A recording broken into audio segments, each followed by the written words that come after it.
Welcome to this EURO-NMD webinar organized in collaboration with the European Reference Network for Rare Neurological Disorders and the European Academy of Neurology.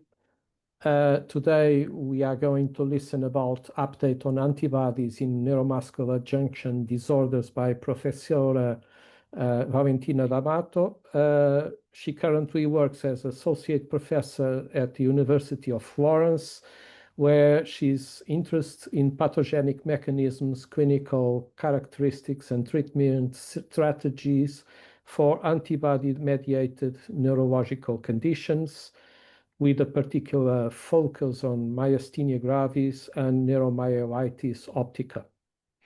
She received a medical degree and specialty in neurology at the Catholic University of Sacred Heart and carried PhD research at the Newfield Department of Clinical Neuroscience in Oxford. So we are very privileged to have you here, and we are very thankful for sharing your knowledge with us. The floor is yours, and thank you. Thank you very much for the very flattering introduction, and thank you for inviting me. This topic is very close to my heart because it's basically the base of my research programs. And I will show you basically mostly data on myasthenia gravis because we don't have many updates on the antibodies in presynaptic disorders of the neuromuscular junction. So we will cover different topics, mainly related to the pathogenic mechanism of antibodies in MG, the advances, so both current knowledge, but also what is new, what came out this year about the biology of AChR, MuSK, and NLRP4 antibodies. We will discuss more about seronegative MG and the implications, especially for the serological diagnostics of MG and the treatment implication. And then I will finish by showing some future directions and precision medicine, which is strictly related to the pathogenic mechanism of these antibodies. So myasthenia gravis, it's very heterogenic. We know that there are several antibodies that can mediate the disease. These antibodies are directly pathogenic because they target antigens that are presented at the surface of different molecules at the postsynaptic part of the neuromuscular junction. In the majority of patients, we found AChR antibodies, less frequent in ocular MG. As you can see from this picture, the presence of these antibodies is strictly related to a very peculiar clinical presentations and is also related to, in many patients, thymic pathology. In 40% of patients negative for AChR antibodies, we now know that we can find MuSK antibodies. And in this case, patients have a very peculiar clinical presentation, mostly with bulbar symptoms. There is no connection with the thymic pathology. So these antibodies seems to mediate a different type of myasthenia gravis. In a variable proportion of patients, we can also find LRP4 antibodies. We don't have very clear rates of the positivity of these antibodies in MG patients due to issues related to the detection methods and the fact that in many patients these antibodies coexist with AChR or MuSK antibodies. Despite the presence of these antibodies in the majority of patients, we still have 10 to 15% of patients that are considered seronegative. We also then have antibodies that are against intracellular antigens. For example, antibodies anti-titin or ranoidin receptor are basically antigens present at the muscle level, are associated with thymoma or late onset myasthenia, but given that they have an intracellular target, they are not directly pathogenic, and we will not discuss them in this presentation. It's very important to know what's behind the presence of these antibodies in myasthenia gravis, because they can contribute to MG pathophysiology. We have a representation of all the IgG subtypes in myasthenia based on the different antibody that we found. So, for example, AChR antibodies are mostly IgG1 and IgG3. So they can activate complement, which we'll see is very important for different aspects, particularly for the therapeutic implication. Mask antibodies are mostly IgG4, and so that's why they probably mediate a different type of disease from the clinical point of view, and also the therapeutic implication are very different based on this specific IgG subtype. So there is a strict connection between the immune mechanism that are basically mediated by these antibodies, which are also related to the IgG subtype, and the differential treatment response. And this is related basically to the targeted therapies that we have now available for myasthenia. So what are these mechanisms? The mechanism of action of the antibodies in MG are mostly related to the type of antibody. So AChR antibodies act through the activation of a complement, because as I said, they are mostly IgG1 and IgG3. So they mediate a complement-dependent cytotoxicity, but they can also mediate antigen modulation, internalization of the target, which is the AChR in this case. And they can also have a blocking function, although this mechanism has been traditionally considered less important than the other two. On the other hand, masked antibodies, which are mostly IgG4, they mainly act through a blocking mechanism, a functional blockade of the LRP4 mask complex, which basically inhibit the phosphorylation cascade and consequently the clustering of AChR. So we can see that they can mediate different function. They have different mechanism of actions, these antibodies, and this is related also to the type of antibody we are talking about. Based on a study that have been done back in the 70s, we already know that AChR antibodies mediate complement activation. These are the figures from confocal microscopy, from electron microscopy. They show that basically both in active and passive models, there is a deposition of complement, which destroy the postsynaptic end plate. This has been extensively demonstrated. There are seminal work from the Mayo Clinic that show this, and in mice that are knockout for complement factors, we can see that there is basically no destruction of the complement mediated by the complement at the postsynaptic end plate. Another interesting point is related to the fact that the treatment with anti-C5 monoclonal antibodies has been shown to be effective in mice models in not only blocking the disease course of myasthenia, but also in restoring the muscle strength in most of the models that have been studied. So these show directly and indirectly how the complement activation has a central role in the pathophysiology of AChR myasthenia gravis.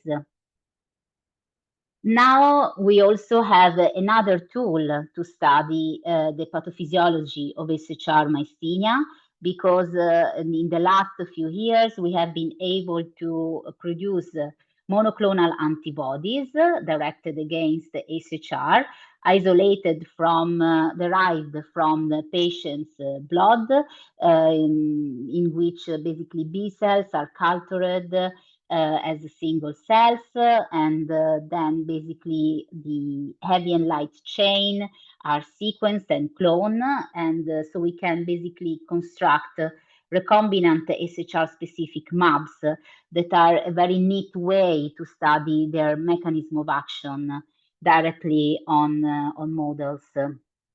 And what we found based on using these mAbs, first of all, we saw that basically less than half of mAbs activate complement in vitro when they are tested individually.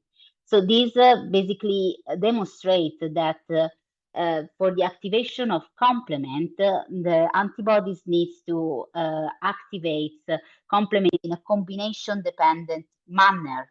So they can activate complement only by themselves. They need to be in a specific position, in a specific binding angle, and they need to be more than one. On the other hand, single clones, single monoclonal antibodies could also mediate different mechanism of action. So not only activate the complement, but they can be efficient also in modulating the antigen or blocking the antigen. And also this depends on the epitope they bind to.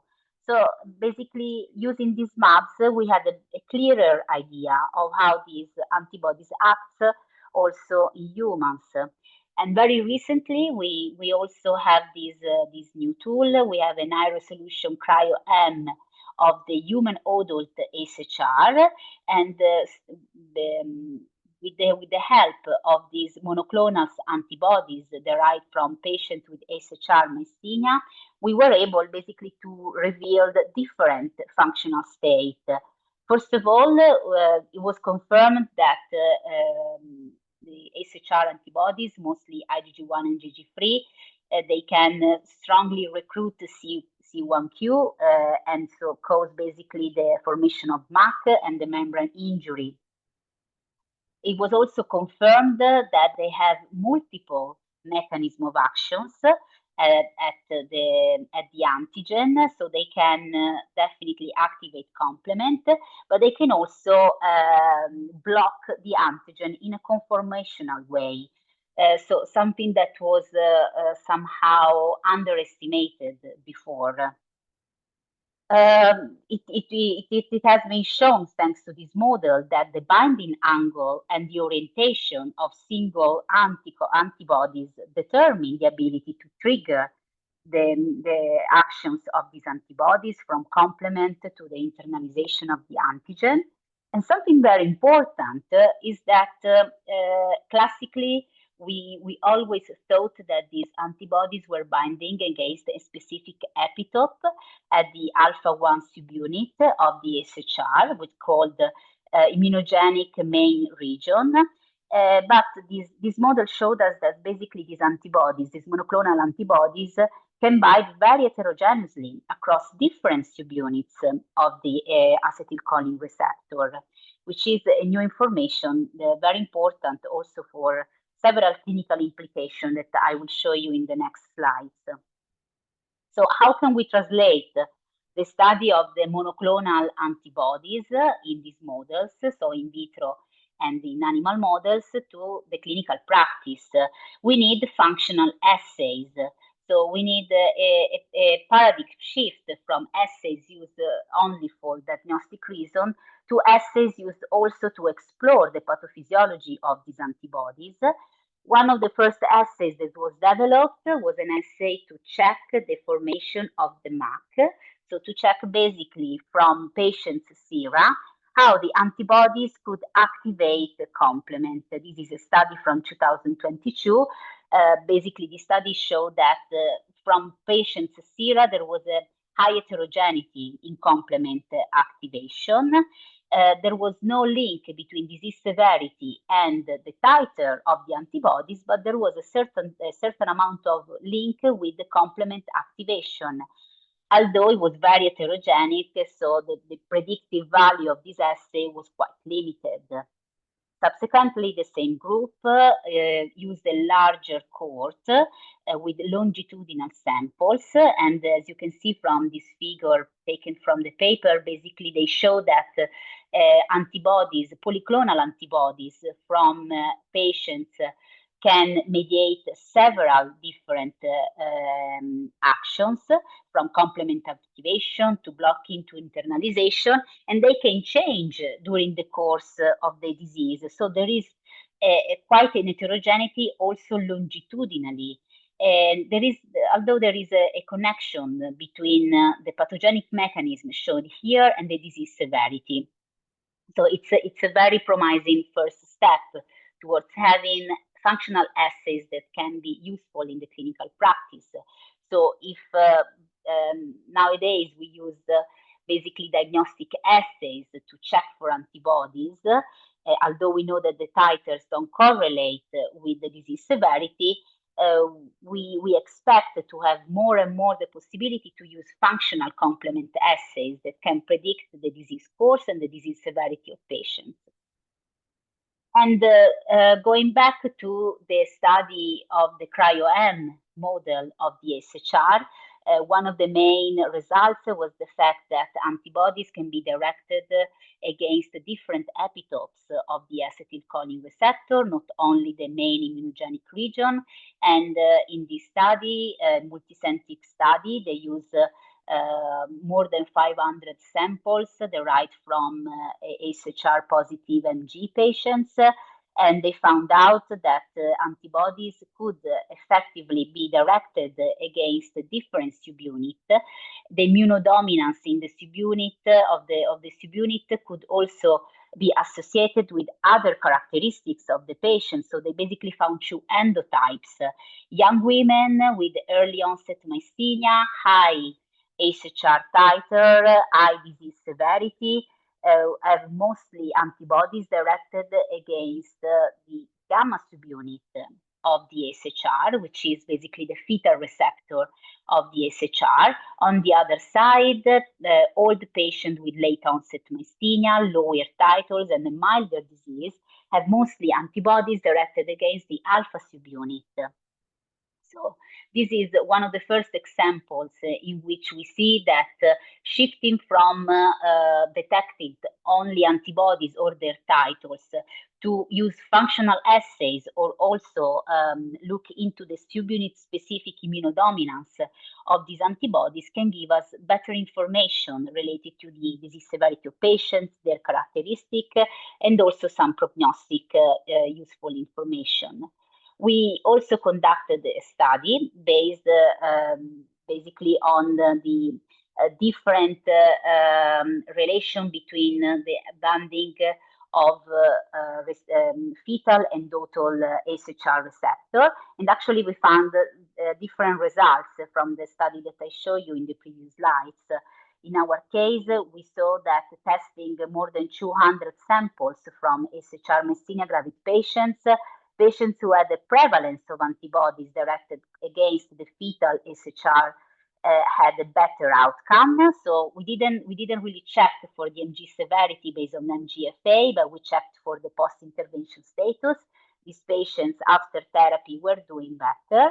And there was also a negative correlation with the quantitative myasthenia gravis score.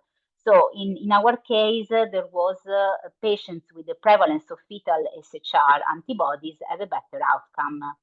We also tried to connect this with the complement activation, and we actually saw that patients with prevalent antibodies directed the fetal AChR negatively correlated with complement activation, so they were activating complement less. And when we look into the clinical scales, QMG and MG-ADL, we saw a positive correlation between basically complement activation and disease severity. So we saw a different outcome in our case. Speaking about masked antibodies, as I say, these were antibodies that were discovered and characterized later compared to the AChR antibodies, and we can find them in around 40% of patients with negative AChR antibodies. Seminal studies that are from 2011 and 13 show that basically these antibodies bind to the IgG1 epitope through a blocking mechanism against the interaction between masked NLRP4 and masked CoLQ So basically their main function is a blocking function that block the phosphorylation of MuSK and the clustering of SHR. As I say, they are mostly IgG4, so they cannot activate complement. They cannot modulate or internalize the antigen or provide any cross-linking. A specific function of the IgG4 antibodies is that they can act in a monovalent fashion. So there can be a stochastic Fab-arm exchange with the production formation of this specific IgG with monovalent action. And this can be important for the pathogenic role of these antibodies. We will see this in the next slide. Another important aspect of these antibodies is that their level, their titer, correlate directly with the disease outcome, and specifically not only the total level of MuSK IgG, but the specific level of MuSK IgG4 have a strict correlation with the patient's severity, disease severity, and outcome. So while for SHR antibodies there is no correlation between titer and disease severity, for MuSK antibodies we can use the titers and the level of these antibodies in blood of patients to as a prognostic tool to check how the disease is going and how is the response to treatment. As I was saying, these antibodies can undergo Fab-arm exchange, and these basically have a pathogenic role in blocking the SHR clustering. And what they saw in this study was that compared to MuSK IgG4, MuSK IgG1 that can be present in the patients in a less relevant way, they can activate MuSK phosphorylation and induce SHR clustering. So the IgG subtype, the specific IgG subtype for MuSK, is strictly correlated to their capacity of inducing a pathogenic activity. Moreover, it's also important the affinity maturation, because in a study based on monoclonal antibody directed against MuSK, they saw that these antibodies could bind MuSK in their immature form, but the affinity maturation, the presence of the monovalent action was necessary to acquire the pathogenic capacity. So as you see, it's more complicated than we thought. It's not just the presence of the antibodies. We have to look further for the affinity, for their monovalent or divalent fashion, for the specific subtype. A very, very recent study published in Brain this month also showed that 10% of patients with MuSK myasthenia present also MuSK-specific IgA. In this study, they didn't find any patients with only MuSK IgA. There was always a coexisting with MuSK IgG, but these antibodies are different from MuSK IgG, are not IgG4, so they are basically bivalent. They don't have a monovalent action as MuSK IgG, so they can actively cross-link and activate MuSK. And they show that they have a dual function behavior. When they act in a single fashion way, they have an agonistic function, so restore the SHR clustering. But when they act in a polyclonal way, they can become pathogenic in a very synergic way. They can inhibit SHR clustering despite MuSK phosphorylation. So even in this case, it's a very complex mechanism that requires the presence of different antibodies that acts in concert. And as we can see, it's not just the level of the antibodies that make a difference, but also the isoform, the IgG subtypes, but also the IgG or IgA isotype. They also confirm this data in vivo model. They also showed that patients treated with rituximab, in which there was not seen an efficient response to the treatment, had the persistent presence in circulation of B cells producing these IgA antibodies. So this IgA could contribute to the disease mechanism in MuSK-MG. And these are therapeutic implications, because one of the new therapies now available for MuSK-MG is an inhibitor of the FcRn of immunoglobulins that do not remove IgA, but only remove IgG.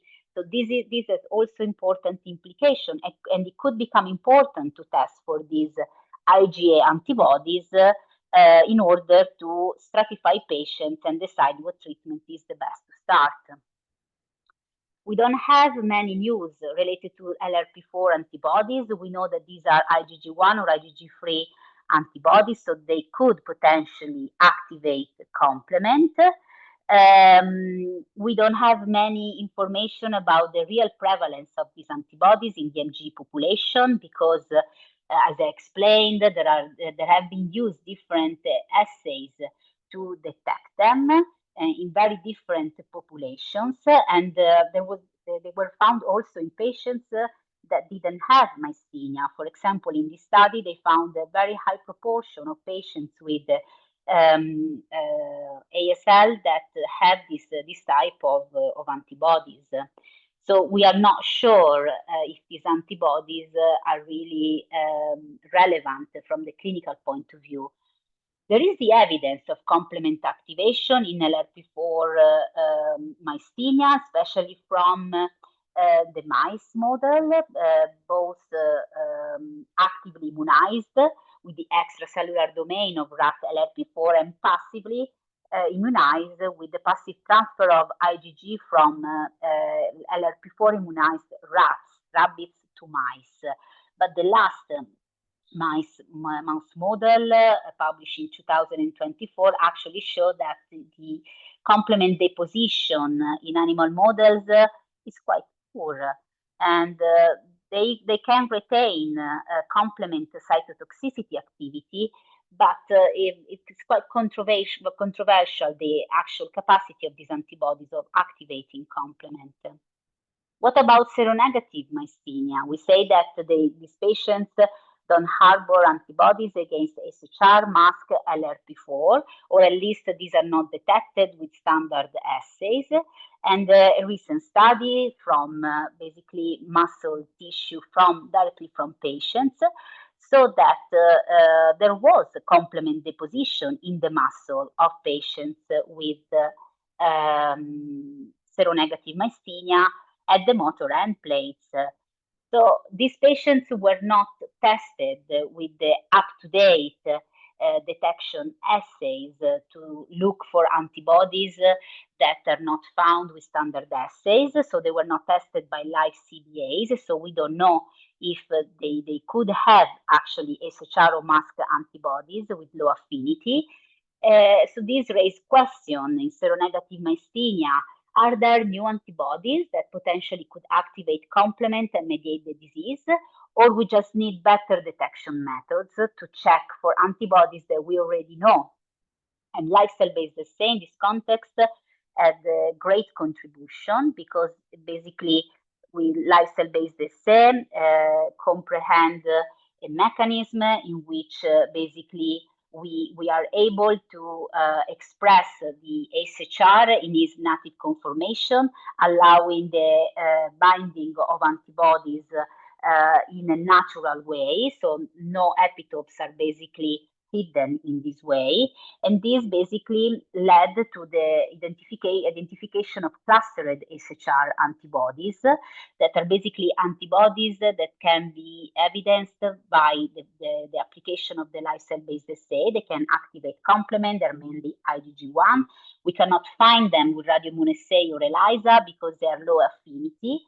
But they can mediate the defects in the neuromuscular transmission. We mostly found them in seronegative patients with ocular myasthenia and juvenile myasthenia gravis.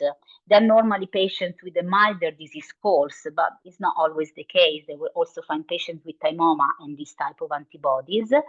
They became live cell-based assay became important also for the diagnostic of MuSK antibodies. Also in this case, we have antibodies with low affinity that are not detected with radioimmunoassay, ELISA, or other standard assays. And so applying the live cell-based assay also improved the diagnostic of these antibodies. Basically, it has been a really changing gain for seronegative myasthenia gravis, the application of live cell-based assay, because as you can see, these are different studies worldwide in which in different population of seronegative myasthenia gravis patients, live cell-based assay was applied. And here you can see the proportion of patients that came out positive. Came out positive for SHR, MASC, or LRP4 antibodies. So for antibodies that were already known. So it was only necessary to improve the antibody assays to detect them. In our experience, we published this single center study a few years ago from 82 patients with seronegative myasthenia, and we found basically that